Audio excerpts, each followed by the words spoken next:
Breakfast with Bob. We're a beautiful Huggos and Rocks. We've been here for 10 years in a row. We are sponsored by HOKA, Polar, UCAN, Velofix, Normatec, Active, Canyon Bicycles, Form Goggles, Amp Human, and our championship edition will be at Four Seasons Resort, Hualalai. A woman who has had her best year of her career. Give it up for Carrie Lester. Thank you. Champion, how are you? I'm well. Tremblant, Nice, you are on fire. Would you do something different in the off season? Have such a great season? I had a little bit of an off season. You took an off season for. Is that a different thing for you? Well, I think Scott and I usually tend to race right through and until November. Right. If we can. But so we did that, and then after November this year, after Thanksgiving, we pretty much shut it down for most of December. So wow, a full 4 weeks off. Yeah, we were still moving. I don't think any of us can really shut it off completely. And the older we get, we feel like we have to keep moving just to kind of keep everything lubricated. Right. So, but we did have a good 4 weeks of a mental kind of break. Yes. And started, back training in January, and we had a slower start to the year. I think that was a huge, benefit for us. Racing well over the summer. So, how does a girl go from being a high school sprinter, and like a 2000 Aussie Olympic trials, 100 and 200 meter person on the track, to this craziness? So it's not really a long story. I think, when I was in my mid-20s, I decided that track wasn't going to be, something that was a career for me. Right. So I stopped sprinting when I was 20, and just kind of stumbled into triathlon. Really, I didn't know much about the sport at all, and stumbled into it by just going to the gym and wanting to keep fit. And I met some women who competed in the local triathlon series in Brisbane, Queensland, which is the Gatorade Triathlon Series. So that was where I started, really, and I was hooked instantly. Right away. The first triathlon I did was a 200-meter swim. I think the bike was a 7-kilometer bike and a 2-kilometer run, and it was over so quickly that I was like, okay, well, what do I do now? I want to do something longer. Yeah, so... and how'd you do in that first one? I won my age group. See? So when you win, that gets you coming back. But, I did everything that, I see so many people, when they start the sport. That was me. I ran out of transition in my bike shoes. I had, everything. I didn't know anything. Right. I had a bike that was too small. I had shoes that didn't really fit that well. I didn't know how to clip in and out of cleats. It was, I really started raw in the sport, so... And when did you make that transition from being, okay, I'm an enthusiast, I like this, to I think I could be a professional? I started training with a group on the Sunshine Coast, Sunshine Coast Triathlon Academy, which is still led by the main coach, Toby Coote. Okay. And Toby really helped me learn a lot about triathlon and also helped develop my skills. He's a very good... development coach on the Sunshine Coast. So Toby really helped me along my way there in just learning about the sport, just about transitions and just all of the core things that, you need to know to race. And I started training with, just different groups there on the Sunshine Coast, and they were more boys. I trained more with the boys. When I was training for sprinting, I trained with boys as well, and they would push me. Of course. So it wasn't really until I started training with those boys that, I became stronger on the bike. They were pushing me to go to the longer races because that was where I was stronger. So it really just started from just that sort of transition into the groups, on the Sunshine Coast, learning more about the sport, training with just different groups, and then being pushed by, other athletes and just lining up for races. So when I look at it, the way you race, you seem to really like the challenging races, right? You're, Embraman and Alpe d'Huez and Mont Tremblant. I like a more challenging. You like a more course. challenging, right? Yeah, a bike course, right? So you prefer like a flat run, like a hilly bike? No, you want both. I would prefer an undulating run. Undulating run.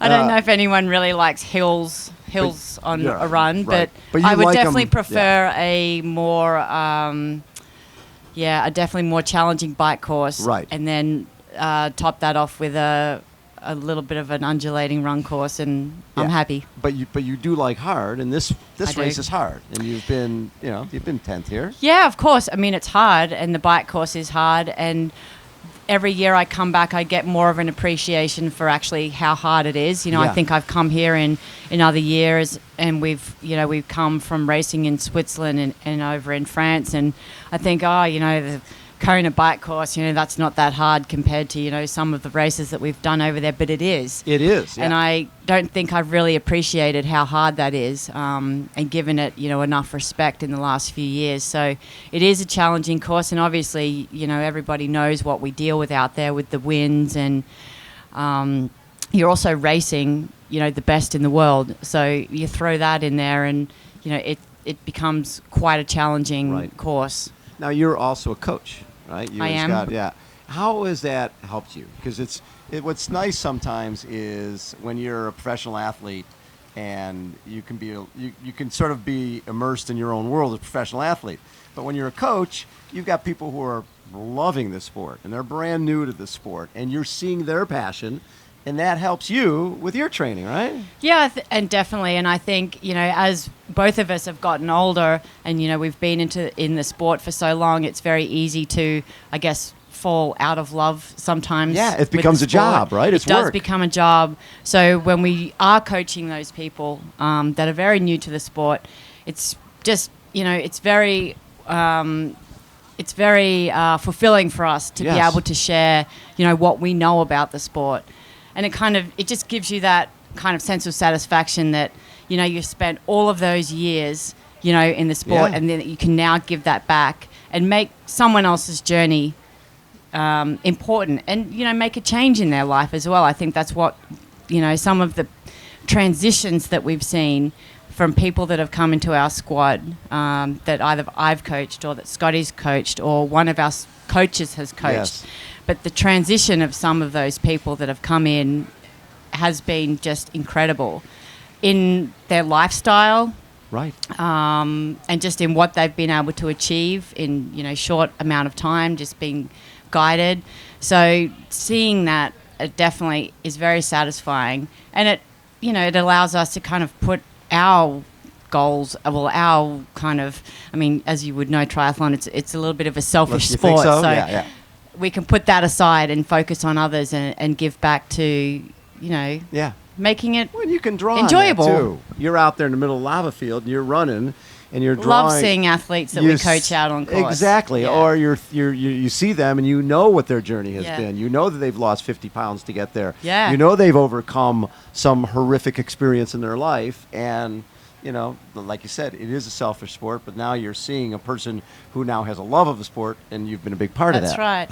And, we've chosen races this year as well that have been to be out there with our athletes. Right. We're not always racing races now just for us. We want to go to races that we can be there with our teammates and, enjoy all of the pre-race, exactly. festivities with them, because we tend to forget about those. Right. Oh, another carbo party. Yeah, we don't go to that, right. or we don't want to, be in that group or whatever. So being there with those people, it just brings us back into the sport to be able to enjoy that with them. So it's not about us. It sort of reminds you of what it was when you first got into it. Exactly. Right? Exactly. You got into it because... And we looked up to those people. Absolutely. And you're one of those people. Yep.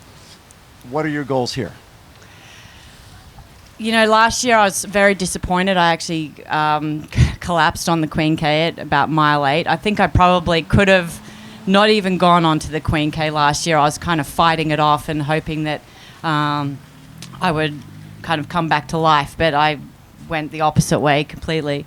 But this year, I think I'd really love to be top 10 again. Yeah. Why not? I mean, well, look at your season I'd love so to far. I'd love to be top 5. I think the performances that I've had this year, are well up there, and I'm capable of doing that.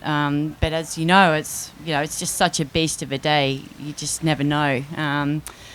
So I don't know, Bob. Honestly, if I can race how I want to race, and I'm 15th, then I can't do anything. You're racing the best girls in the world, the very best. And the field here there's is not a lot that deep. separates us. So no.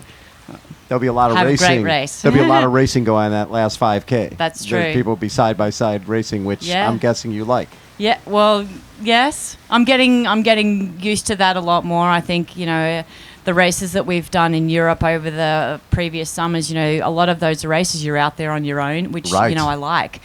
So this year we've tried to throw me into races that there's other people and you have to deal with that. Or Scotty's been pushing me on the bike or on the run, so I've had someone there to give me a little bit more of a challenge. So yeah, what is your favorite race? What of the races you do around the world? Because you do a lot of the more unique races. Yes. And the cookie cutter races aren't necessarily your cup of tea, even though you do well at them. Yep. But you enjoy more the Optuez and Tremblant and. Yeah, I do. What's your favorite one of those? I think Tremblant has been one of my favorites. But I really love the old Ironman Canada course, which is coming back. You're going back. Penticton. I loved that course. Yeah. I actually didn't do it when it was an Ironman race. I did it when it was a challenge Penticton. But either way, it was the same course, and I really liked that. So those two are probably up there with the favorites. Love it. Hey, have fun out there. I will. Carrie Lester has been our guest, everybody. A round of applause as we wrap up day 2 of Breakfast with Bob. Poncho Man, take us out. It's Aloha Tuesday, 4 days to the big day. And it's Breakfast with Bob. Poncho Man! Aloha, everybody!